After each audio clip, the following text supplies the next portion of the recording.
Ya, saudara-saudaraku yang terkasih, jemaat Tuhan, umat Tuhan di tempat ini yang beribadah pada Tuhan Yesus Kristus, dan setiap umat Tuhan di berbagai tempat yang ikut mendengarkan pemberitaan firman Tuhan melalui podcast maupun YouTube atau Anchor. Di sini firman Tuhan akan kami beritakan dan ajarkan yang terambil dari kitab 1 Korintus pasal yang ketiga, ayat yang ke-10 hingga ayat 15. Nanti disambung dengan Injil Matius pasal 19 ayat 27 hingga 30. Saya baca bagian pertama dulu. Dasar dan bangunan. Sesuai dengan kasih karunia Allah yang dianugerahkan kepadaku, aku sebagai seorang ahli bangunan yang cakap telah meletakkan dasar, dan orang lain membangun terus di atasnya. Tetapi tiap-tiap orang harus memperhatikan bagaimana ia harus membangun di atasnya. Karena tidak ada seorang pun yang dapat meletakkan dasar lain daripada dasar yang telah diletakkan, yaitu Yesus Kristus. Entahkah orang membangun di atas dasar ini dengan emas, perak, batu permata, kayu, rumput kering, atau jerami. Sekali kelak pekerjaan masing-masing orang akan nampak, karena hari Tuhan akan menyatakannya. Sebab ia akan nampak dengan api, dan bagaimana pekerjaan masing-masing orang akan diuji oleh api itu. Jika pekerjaan dibangun, seseorang tahan uji, ia akan mendapat upah. Jika pekerjaannya terbakar, ia akan menderita kerugian, tetapi ia sendiri akan diselamatkan, tetapi seperti dari dalam api. Ya, kita lanjut di bagian yang kedua di dalam Injil Matius pasal 19 ayat 27 hingga ayat 30. Bunyinya demikian. Upah mengikut Yesus. Lalu Petrus menjawab dan berkata kepada Yesus, kami ini telah meninggalkan segala sesuatu dan mengikut Engkau. Jadi apakah yang akan kami peroleh? Kata Yesus kepada mereka, aku berkata kepadamu, sesungguhnya pada waktu penciptaan kembali, apabila Anak Manusia bersemayam di tahta kemuliaannya, kamu yang telah mengikut aku akan duduk juga di atas 12 tahta untuk menghakimi kedua belas suku Israel. Dan setiap orang yang karena namaku meninggalkan rumahnya, saudaranya laki-laki atau saudaranya perempuan, bapak atau ibunya, anak-anak atau ladangnya, akan menerima kembali 100 kali lipat dan akan memperoleh hidup yang kekal. Tetapi banyak orang yang terdahulu akan menjadi yang terakhir, dan yang terakhir akan menjadi yang terdahulu. Ya, sampai demikian bacaan kita di hari ini. Dan hari ini firman Tuhan yang kita bacakan ini bertemakan pengadilan khusus Kristus. Ya, sesuai dengan janji saya minggu lalu bahwa suatu waktu saya akan juga menyampaikan bagaimana bentuk pengadilan khusus Kristus. Karena pengadilan Kristus terbagi atas dua bagian. Yang pertama pengadilan umum, dan yang kedua pengadilan khusus. Yang tentunya pengadilan umum telah diuraikan minggu lalu, dan minggu ini kita akan mau melihat kedalamannya, penguraian bagaimana pengadilan khusus Kristus itu baru langsung. Ya, saudaraku, ya, apa yang kita mau mengerti dan mau melihat pengertian tentang pengadilan khusus Kristus. Ya, pengadilan khusus Kristus artinya pengadilan yang dilakukan oleh Kristus terhadap umatnya. Ya, jadi pengadilan ini bukan dalam bentuk menjatuhi hukuman untuk dimasukkan ke dalam neraka, bukan. Tetapi pengadilan ini bagaimana Kristus Yesus membagi upah atau memberikan hadiah-hadiah Ya, kalau kita sudah mengerti upah, pasti kita mengerti di dalamnya bisa saja bentuk hadiah. Ya, jadi lebih tegas kita berkata upah, karena upah itu berhubungan dengan hasil pekerjaan. Kalau hadiah bisa saja boleh kata itu dalam bentuk seperti sesuatu pemberian yang kita hargakan kepada seseorang yang kita melihat dia baik di dalam kehidupannya. Bisa saja seperti itu, tapi bisa juga seseorang bekerja karena melampaui ketentuan, maka dia dapat disebut menerima hadiah juga. Ya, jadi makna ini memang bisa kita pakai dalam hal seperti itu ya. Ya, boleh kata, tapi kadang-kala hadiah juga kita mengerti bahwa seseorang ketika dia memiliki hari-hari dalam kehidupannya, katakanlah mungkin di hari ulang tahun dia dapat hadiah, ya sebagai pemberian ya, semangat memberikan motivasi kepada orang tersebut agar dia bersemangat. Ya, itu saja mungkin makna yang kalau kita mengerti tentang hadiah. Namun kalau kita mau melihat yang lebih jelas bahwa upah. Nah, sekarang kita mau melihat bahwa bagaimana pengadilan Kristus itu kita bisa lihat wujudnya seperti apa.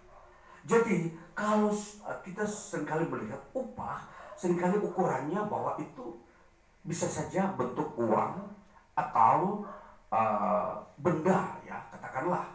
Kalau lebih tegas seringkali kalau kita memberikan gambaran bahwa seringkali upah itu memang bentuknya adalah hasil pekerjaan.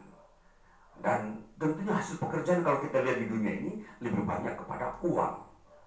Ya, namun kalau upah yang Kristus beri bukan seperti yang kita dapatkan di bumi ini seperti uang atau benda. Ya, itulah sebabnya mari kita mengerti upah yang akan Kristus berikan kepada orang-orang percaya. Ya. Yang pertama, kalau kita sudah melihat bacaan kita tadi di dalam 1 Korintus pasal 3 ayat 10 hingga 15 dan Matius 19 ayat 27 hingga 30, itu sebenarnya bagian upah yang Kristus berikan kepada hamba-hambanya, ya, kepada para rasul, kepada orang-orang yang bekerja, ya, mereka yang bekerja di ladang Tuhan. Ya, nanti kita akan melihat bahwa pekerjaan di ladang Tuhan itu seperti apa. Ialah mereka mengajarkan hukum-hukum Tuhan, kebenaran-kebenaran yang Tuhan ajarkan atau firmankan, lalu mereka yang mengajarkannya. Nah, ini satu sisi bekerja di ladang Tuhan. Ya, di dalam mengajarkan kebenaran-kebenaran firman Tuhan, hukum-hukum Tuhan, atau katakanlah wahyu yang Tuhan firmankan untuk disampaikan kepada umatnya, perlu ada orang yang mengerjakannya, menyampaikannya. Maka mereka itu disebut utusan-utusan Allah, utusan-utusan Kristus, atau murid-murid Kristus. Ya, mereka inilah yang mengerjakannya. Lalu kemudian didelegasikan lagi kepada generasi berikut yang disebut orang-orang yang taat kepada Kristus. Nah, mungkin zaman sekarang lebih kental kalau kita melihat ya hamba-hamba Tuhan, para penginjil, pendeta, ini mereka guru-guru Injil, mereka juga pemimpin-pemimpin rohani, ya, walaupun mereka belum tentu mereka juga pendeta, tapi mungkin saja mereka majelis, diaken-diaken yang memang ditugaskan di dalam satu jemaat.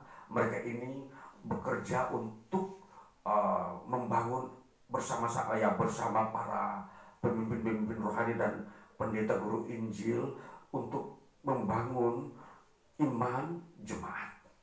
Nah, inilah pekerja-pekerja atau hamba-hamba Tuhan. Nah, ini mereka lah yang akan diberi upah. Seperti apa upah itu? Kalau kita lihat nanti ada upah yang disebut mereka akan memperoleh hidup yang kekal dan akan memerintah bersama Kristus Yesus. Kita sudah baca dalam Injil Matius pasal 19 tadi, yang bunyinya kita sudah tahu bahwa Kristus berkata, upah yang kau akan dapatkan, kata Yesus kepada Petrus dan murid-muridnya, bahwa kamu akan memerintah bersama aku dan memperoleh hidup yang kekal. Kamu akan memerintah atas 12 suku Israel. Nah, itu kepada murid-murid, karena murid-murid memiliki karena Tuhan Yesus memiliki murid-murid 12 orang yang semuanya adalah dari Israel. Itulah sebabnya upahnya mereka adalah memerintah bersama Kristus Yesus pada masa atau era penciptaan kembali. Nah, itulah upah. Jadi upahnya itu adalah memerintah bersama Kristus. Nah, kalau kita memperhatikan bahwa apa yang Yesus berikan kepada murid-murid yang disebut memerintah, di sini dikatakan bahwa memerintah itu yaitu mereka akan mengatur, ya, atau dipercayai oleh Kristus untuk mengatur orang-orang percaya, 12 suku ini khususnya. Jadi mengatur itu artinya menuntun agar mereka juga hidup di dalam suatu kerajaan Allah yang di situ memang ketentuan-ketentuan hukum-hukumnya sudah ditetapkan oleh Allah sendiri. Maka mereka inilah yang mengatur 12 suku ini. Ya, jadi upahnya itu. Nah, jadi kalau yang disebut mengatur itu adalah sebuah tempat terhormat, jabatan-jabatan yang Allah berikan atau Kristus berikan kepada mereka. Ya, Kristus berikan, kamu akan mendapatkan itu sama seperti aku juga mengatur umat manusia di muka bumi, atau orang-orang yang masuk dalam keselamatan, yang masuk di dalam kerajaan Allah. Aku mengatur seluruh umat ini, tetapi kamu akan mengatur 12 suku. Nah, inilah yang disebut mengatur, ya, mengurusi. Nah, itulah upah. Jadi saudara-saudara, kalau kita lihat Injil Matius pasal 19 ini, itu sudah jelas terbuka tentang bentuk upah daripada para rasul. Ya, bagaimana hamba-hamba Tuhan yang lain, pendeta, sama halnya mereka, di mana mereka menggembalakan sebuah jemaat, mereka itulah akan dipercayakan menggembalakan jemaat yang memang telah dipercayakan oleh Tuhan. Nah, itulah upah-upah. Misalkan ada orang tampil diberi karunia, dia melayani 100 orang dan dia dapat menyelesaikan pelayanan itu secara baik 100 orang, maka upahnya juga akan diberlakukan kepada 100 orang upahnya. Nah, jadi upah berdasarkan apa yang Tuhan Yesus percayakan. Seperti murid-murid, mereka dipercayakan untuk memelihara iman orang Israel 12 suku. Makanya upahnya adalah mereka mengurus 12 suku Israel. Itu ukuran-ukuran. Nah, jadi saudara-saudara, apa yang Tuhan beri percayakan, itulah yang menjadi upah di hari penciptaan kembali. Kalau kita melihat ukuran bagaimana dengan hamba-hamba Tuhan yang lain, demikian halnya ukuran-ukuran itu kepada setiap bangsa. Ada orang yang dipanggil dari lingkungan Afrika, yang tentunya katakanlah kalau dia dari Afrika, dia dipercayakan Tuhan melayani 100 orang di Afrika, dia akan mendapat upah untuk mengurus orang-orang Afrika yang 100. Nah, itu upah. Bagaimana orang Indonesia, demikian halnya. Ya, jadi berapa lama yang dia sudah habiskan waktu, kalau itu memang 100 orang dalam final hidupnya, ya 100. Nah, inilah bentuk-bentuk yang bisa sudah dipatok, digambarkan kepada kita oleh Kristus, bahwa upah yang kau dapatkan seperti itu. Nah, mari kita mau memperhatikan upah yang lalai dikerjakan oleh para hamba Tuhan. 1 Korintus pasal 3 ayat yang ke-10 sampai dengan ayat 15 ini merupakan ada dua bagian yang akan diterima oleh para pekerja ini atau hamba Tuhan ini. Yang pertama, kalau kita memperhatikan, dikatakan itu ayat 12. Entahkah orang membangun di atas dasar ini dengan emas, perak, batu permata, kayu, rumput kering atau jerami. Nah, di sini ada 6 jenis bahan yang akan dipakai untuk menjadi bahan bangunan. Ya, ini sebuah pekerjaan, sebuah gambar ilustrasi bahwa pekerjaan yang dilakukan setiap hamba Tuhan ini itu seringkali mereka menggunakan bahan-bahan bangunan yang ada dua kategori saja. Yang satu berupa bahan-bahan mulia atau logam, yang kedua bahan-bahan yang mudah terbakar. Ya, kalau yang bahan pertama yang dikatakan tadi ayat 12 yang terbuat dari emas, perak dan permata, ini bahan-bahan ini adalah bahan-bahan yang tidak bisa hancur walaupun dibakar oleh api. Ya, jadi ini bahan mulia. Nah, dan yang kedua, bahan yang kedua adalah bahan yang mudah terbakar, adalah yang terbuat dari kayu, rumput kering dan jerami. Nah, bahan-bahan ini kalau kita perhatikan, kalau diuji dengan api, gampang sekali terbakar dan habis dan tidak bisa kelihatan bekasnya, yang hanya adalah debu. Ya, saudara, ini sifat daripada pekerjaan yang dikerjakan oleh hamba Tuhan. Ya, kalau kita memperhatikan pekerjaan yang dikatakan kategori mendapat upah, yaitu kalau dia membangun pekerjaan Tuhan atau pekerjaan Tuhan yang dikerjakannya dengan bahan-bahan dari emas, perak dan permata ini akan terlihat abadi. Artinya upahnya dia dapat. Dia dapat upah dari hasil pekerjaannya. Nah, sedangkan yang bahannya dari kayu, rumput kering dan jerami, tentunya dia tidak mendapat upah. Karena apa? Ketika dibakar habis dan kemurniannya dan hilang dan tidak terlihat lagi bahan-bahan itu menjadi debu. Bahkan kalau diperhadapkan dengan angin, dia akan berterbangan dan kemudian tidak membekas. Nah, ini berarti dia tidak mendapatkan upah.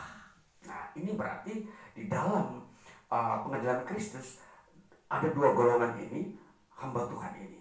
Hamba Tuhan yang tidak mendapat upah ini, itu mereka tetap selamat masuk surga, tetapi seperti baru keluar dari api. Ya, saudara, ini upahnya dia adalah dia tidak dapat upah, tetapi dia akan masuk dalam keselamatan, masuk dalam kerajaan surga, tetapi badannya atau hidupnya itu seperti baru keluar dari api. Artinya bahwa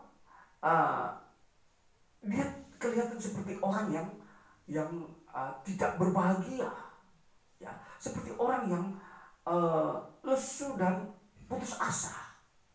Ya, katakanlah orang kalau rugi bagaimana ya, sepanjang umur hidupnya dia sudah mengorbankan hidupnya, atau ketika dinilai oleh Kristus dia tidak mendapat upahnya, lalu tentunya dia akan merasa malu dan rugi.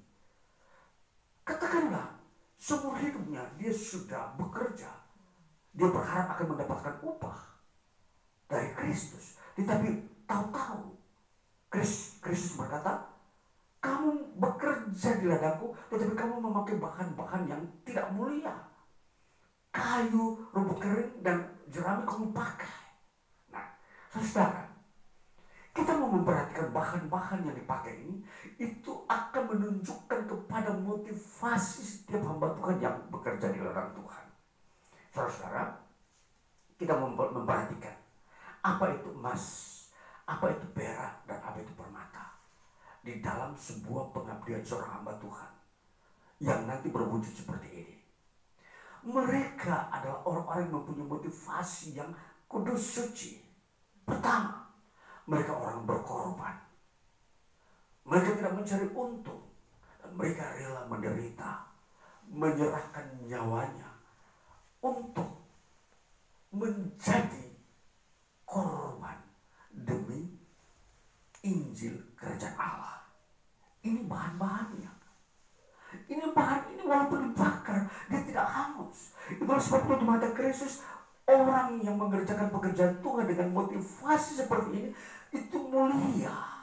Bagikan emas, perak, dan batu permata. Saudara, mari kita memperhatikan bagaimana Kristus memberikan upah dalam pengadilannya dia, penghakimannya dia. Ini kita harus perhatikan. Bahwa kalau kita mau menjadi hamba Tuhan, kita harus memperhatikan fokus-fokus ini. Barang-barang mulia ini. Ya tentunya kalau kita perhatikan, apa yang Kristus lakukan di kayu salib itu sifatnya berkorban. Dia menderita. Ini mulia. Dan dia tidak mencari untung. Saudara, dari salib dia tidak mendapat 1 rupiah pun dari umat manusia. Tidak bisa diuntungkan dengan uang. Jadi pelayanan pekerjaan Tuhan, janganlah engkau ukur dengan uang. Jangan engkau memakai uang sebagai upah yang kau dapatkan. Nah, inilah, kalau kita memperhatikan rumput kering, kayu, dan jerami, ini sebenarnya bahan-bahan dari bumi. Artinya bahan-bahan yang gampang terbakar, yang mudah layu. Kalau kita memperhatikan apa itu, yaitu motivasi-motivasi yang bersifat tidak mulia. Apa itu? Yaitu berlawanan dengan yang mulia tadi. Kalau yang mulia dia tidak mencari untung, maka yang tidak mulia mencari untung. Kalau yang mulia tadi berkorban, yang tidak mulia ini tidak berkorban. Kalau yang tadi mulia itu dia menderita, yang tidak mulia ini dia bersenang-senang. Dia tidak mau menderita. Ini pembagian dua bagian ini yang itu akan nanti menjadi ukuran. Jadi kalau kita mengerti hal ini, maka kita akan sendiri akan memperhitungkan apakah saya tergolong yang mulia ataukah yang tidak mulia. Kalau saya memberitakan Injil, mengajarkan firman Tuhan, saya banyak berkorban, saya banyak menderita, dan saya tidak mencari untung, engkau akan mulia. Diuji dengan api, dan Kristus berkata, itu seperti permata. Karena aku juga melakukan itu di kayu salib. Tetapi kalau engkau memberitakan Injil, mengajarkan iman, mengurus pelayanan jemaat, tetapi kamu motivasinya untuk mencari untung, mendapatkan upah dalam bentuk uang di dunia ini, lalu engkau hanya bersenang-senang, tidak mau berkorban, nah, engkau akan pasti melihat sendiri kerugian-kerugian yang terjadi dalam diri Anda. Saudaraku yang terkasih, jadi ini kita mau melihat pemandangan ini, bahwa Kristus akan menghakimi dengan model seperti ini kepada hamba-hamba Tuhan. Ya, ini penghakiman terhadap hamba Tuhan yang pertama. Nanti baru kita melihat bagaimana penghakiman terhadap jemaat Tuhan. Mari kita memperhatikan bagaimana Kristus menghakimi jemaat Tuhan. Kita buka di dalam kitab Wahyu, pasalnya yang kedua mulai. Jemaat Tuhan akan dihakimi oleh Kristus Yesus. Kita baca di dalam kitab Wahyu pasal yang kedua. Jadi setiap orang yang percaya kepada Kristus itu disebut ya jemaat Tuhannya. Ya mereka ini orang-orang percaya, orang-orang yang telah mendapatkan pengampunan dosa, dan kemudian mereka beribadah dan tetap setia mengikuti ajaran Kristus, pengajaran-pengajaran hamba-hamba Tuhan, hamba-hamba Kristus yang dia ajarkan sepanjang hidup mereka. Kita baca dalam Wahyu pasal 2 ayat 7 bagian B. Kita mulai baca ayat 7 bagian B, dikatakan begini. Lihatlah, maaf itu pasal 2 ayat 7b, dikatakan barang siapa menang, dia akan kuberi makan dari pohon kehidupan yang ada di taman Firdaus. Nah, saudara, dia Firdaus Allah, ya, taman, ya. Di dalam Wahyu pasal 2 ini ditujukan kepada jemaat-jemaat. Dikatakan pada ayat sebelumnya, pasal 1, ayatnya kita melihat pada ayatnya yang 20 dikatakan, dan rahasia ketujuh bintang yang telah kau lihat pada tangan kananku dan ketujuh kaki dian emas itu, ketujuh bintang itu ialah malaikat ketujuh jemaat, dan ketujuh kaki dian itu ialah ketujuh jemaat. Nah, ini kepada jemaat-jemaat yang berada di Asia Kecil pada saat itu, ya, mulai dari Efesus dan mulai di depan, lalu Pergamus, Tiatira, Sardis, Philadelphia, Laodikia, dan itulah Smyrna, ya, masih ada. Dan ini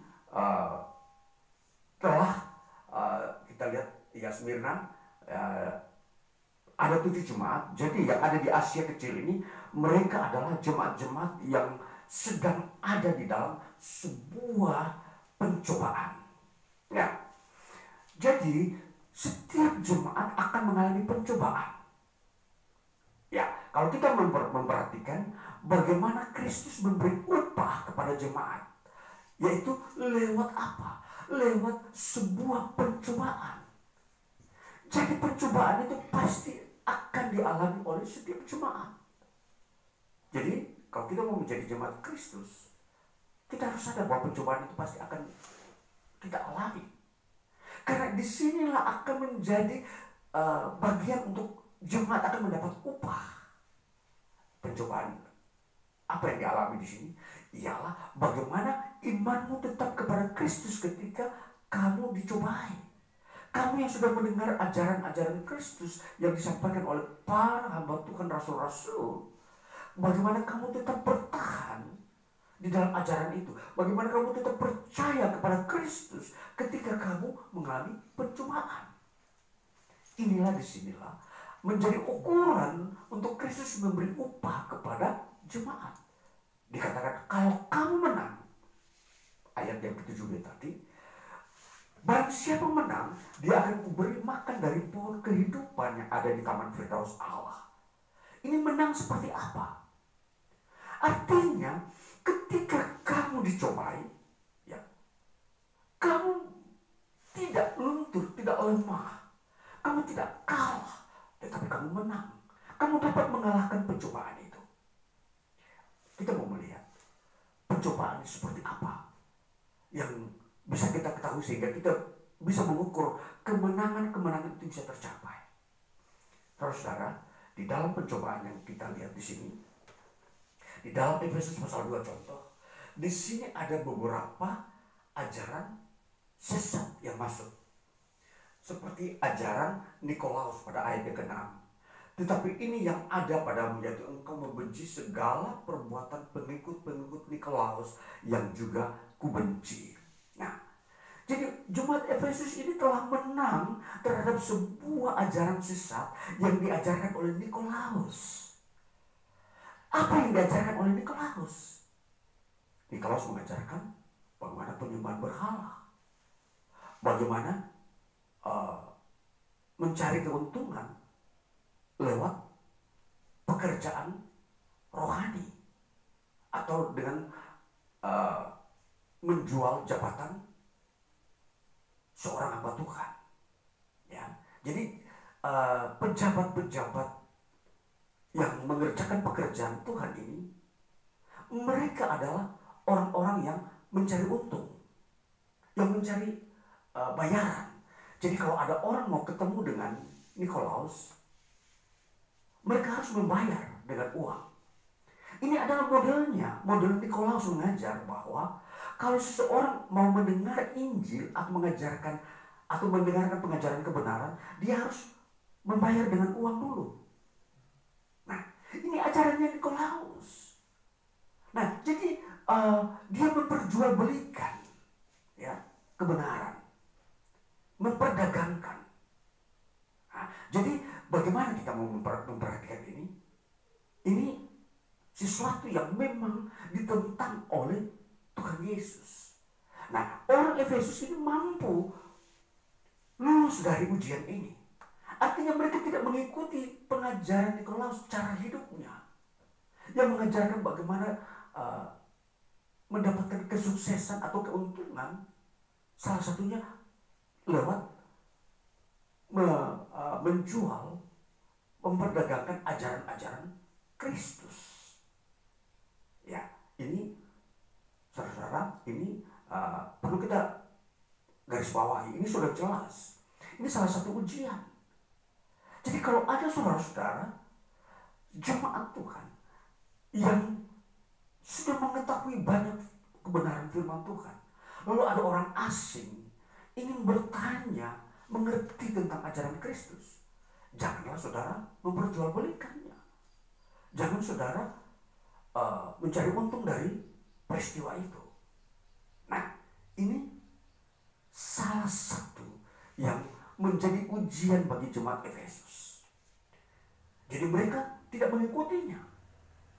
Jadi mereka tetap bahwa orang ingin mendengarkan ajaran Kristus dengan cuma-cuma gratis. Dan pemberitaannya pun diberi secara gratis, cuma-cuma anugerah. Nah, inilah yang menjadi dasar untuk kita mengerti percobaan. Nah, tentunya kalau kita memperhatikan di dunia modern ini, uang segala-galanya mengatur segala kondisi pekerjaan, ya, sehingga seringkali dan sudah menjadi bagian cara pandang manusia modern bahwa uang pun masuk ke dalam gereja, ya, mengatur bagaimana upah-upah yang harus diterima oleh para pekerja-pekerja ini, ya. Jadi sehingga menjadi motivasi orang bekerja di gereja adalah untuk mencari keuntungan. Perhatikan baik-baik, saudara. Jadi kalau ini menjadi motivasi kita bekerja di gereja ladang Tuhan dengan ukuran uang ini, maka ukuran yang dipakai oleh Kristus sudah jelas kepada kita, bahwa kita menjadi orang-orang yang mudah terbakar, yang terbuat dari kayu, rumput kering dan jerami, terbakar. Nah, mari kita pahami dengan baik bagaimana mau mengukur upah yang kita harus dapat dari Kristus. Kalau kita mau mendapatkan dari Kristus upah yang seperti nyata bentuknya, yang memang nanti kita akan melihat wujudnya, tidak halus, maka janganlah kita mengikuti ajaran Nikolaus, mencari keuntungan. Ya, saya sampaikan ini saudara, beda halnya kalau ada orang berkata, kalau kemurahan Tuhan saya diberi persembahan untuk melayani pekerjaan Tuhan, itu tidak apa-apa. Itu sebuah pemberian. Tapi kalau menentukan bahwa saya bekerja di gereja harus saya dibayar berapa, nah ini yang berbeda. Itu berarti saya mencari upah. Nah, jadi ini harus kita mengerti mengenai apa yang disebut upah yang harus kita dapatkan dari Kristus. Kalau kita ingin mendapatkan sungguh-sungguh, janganlah kita mengikuti cara Nikolaus. Karena uang sudah menjadi salah satu bagian bentuk penyembahan berhala yang diajarkan oleh Nikolaus. Bahwa uang ini menjadi katakanlah penggantinya Tuhan bagi kehidupan orang-orang di dunia atau orang-orang Kristen pada waktu mula-mula. Nah, jadi Nikolaus ini bagaimana dia mencintai uang begitu kuat sehingga dia memasukkannya, mengajarkannya di dalam gereja, dan banyak orang yang tersesat. Untunglah jemaat di Efesus tidak tersesat, dan mereka bisa menang terhadap ajaran palsu. Makanya cinta uang itu sebenarnya termasuk ajaran sesat, bukan ajaran kebenaran. Kalau saudara mengajarkan bagaimana mencari untung dari dalam sebuah pelayanan, itu bukan ajaran kebenaran, itu sesat. Jadi perhatikan baik-baik ajaran saudara, pemberitaan Injil. Kalau saudara mengajarkan bahwa memberitakan Injil harus mempunyai nilai keseimbangan dengan uang yang harus saudara dapatkan, ini termasuk sesat, bukan benar. Karena menyesatkan siapa? saudara dan orang-orang yang mengikuti saudara. Itulah yang disebut sesat. Nah, saudara-saudara yang terkasih, masih ada hal yang lain yang disebut upah yang akan diterima oleh jemaat Tuhan. Ialah mereka akan makan dari pohon kehidupan setelah menang dari ujian tadi. Itu upahnya. Pohon kehidupan adalah pohon yang tidak dimakan oleh Adam dan Hawa pada saat waktu mereka di Taman Eden. Waktu dalam pencobaan mereka hanya makan buah pohon pengetahuan yang baik dan yang jahat. Lalu pohon kehidupan ini tidak dimakan karena Tuhan sudah memagari pohon ini, dan di situ para malaikat sedang menjaganya agar tidak dimakan oleh Adam dan Hawa. Sebab kalau mereka memakannya, maka mereka menjadi hidup selama-lamanya tanpa mati lagi. Nah, sedangkan memakan pohon pengetahuan yang baik dan jahat saja hukumannya mati. Lalu mereka memakan buah pohon kehidupan, maka mereka tidak jadi mati. Nah, itulah sebabnya Tuhan memegarinya.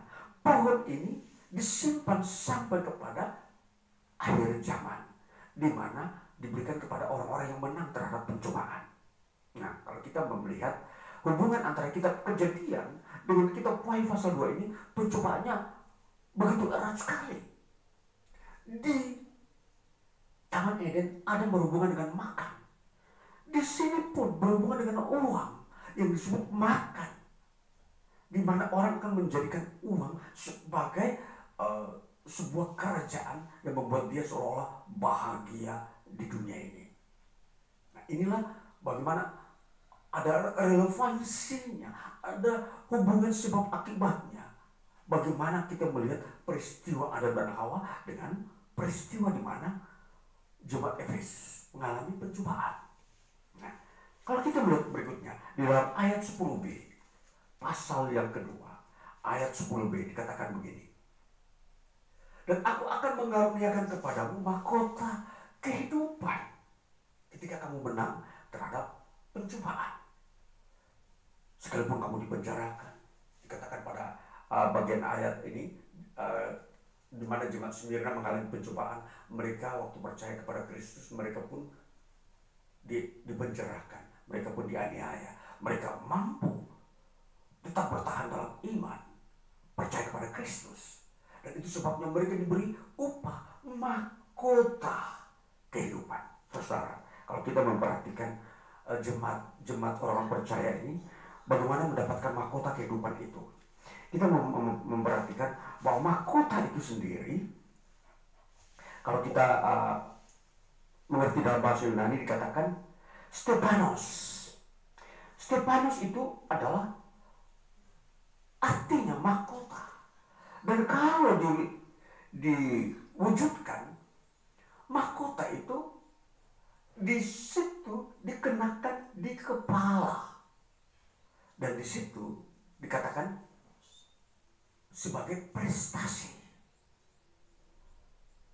Apa artinya prestasi? Seseorang yang sukses bekerja keras dan sehingga dia mencapai target yang sesuai yang dikehendaki dalam kebenaran itu.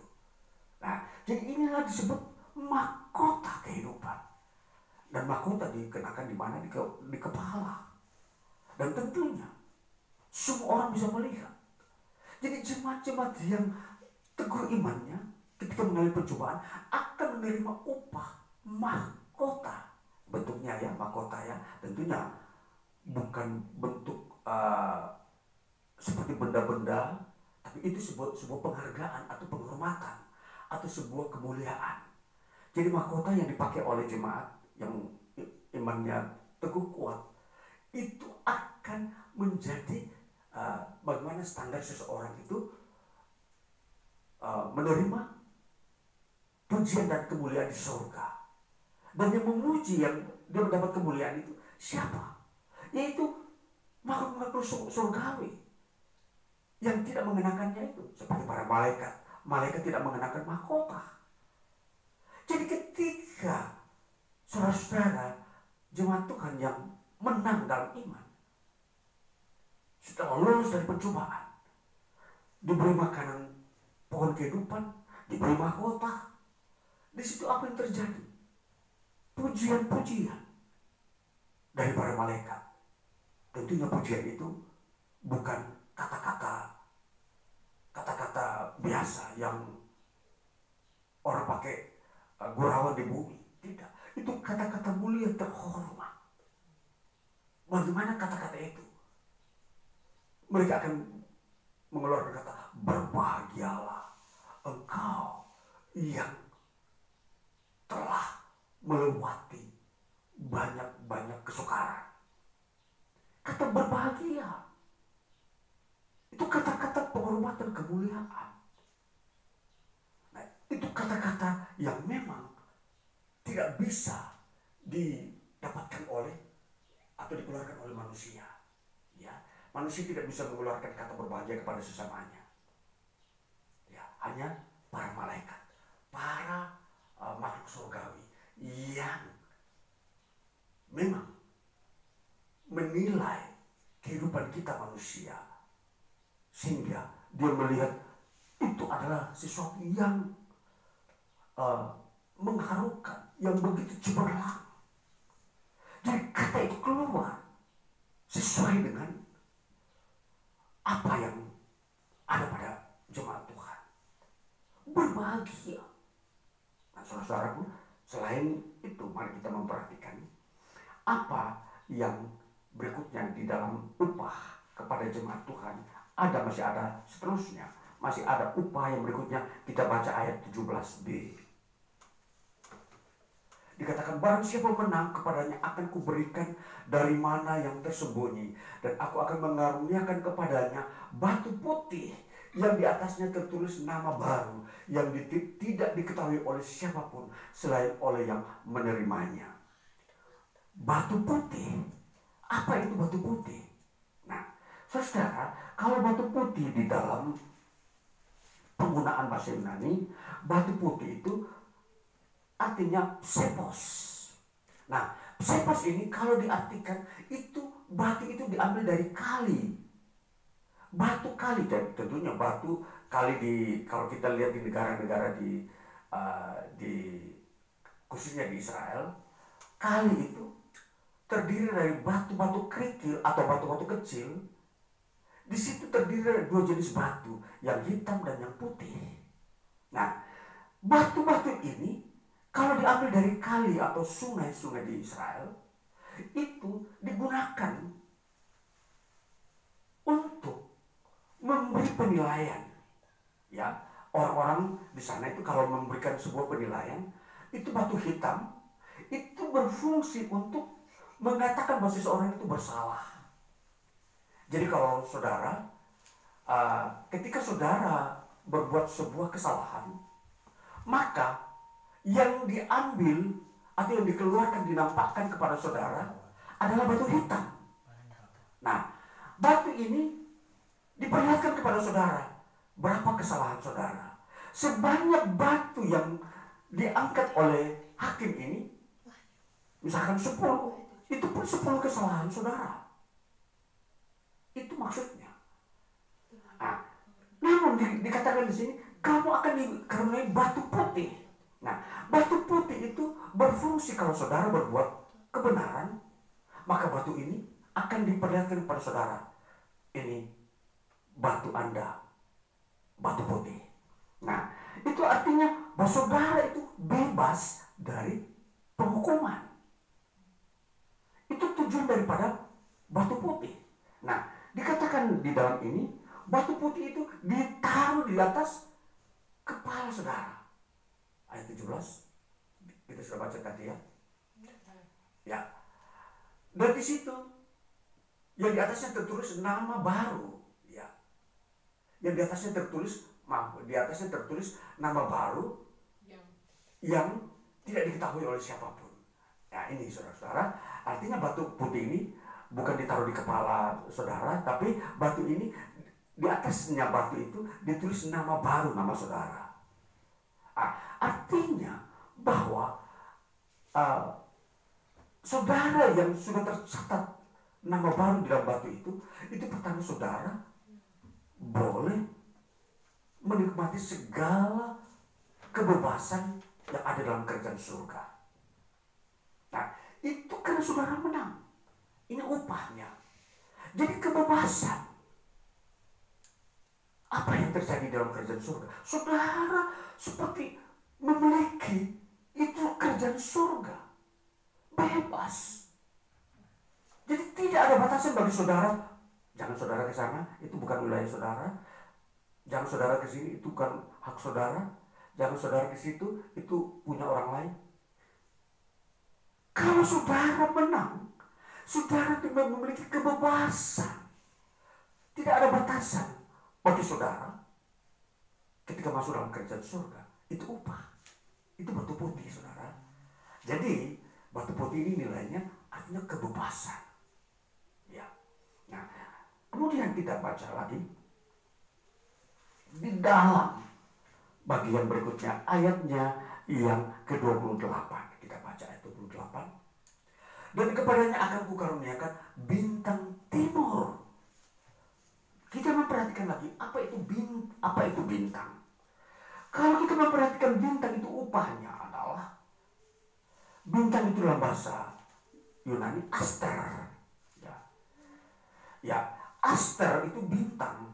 Kalau diperhatikan ini, bintang timur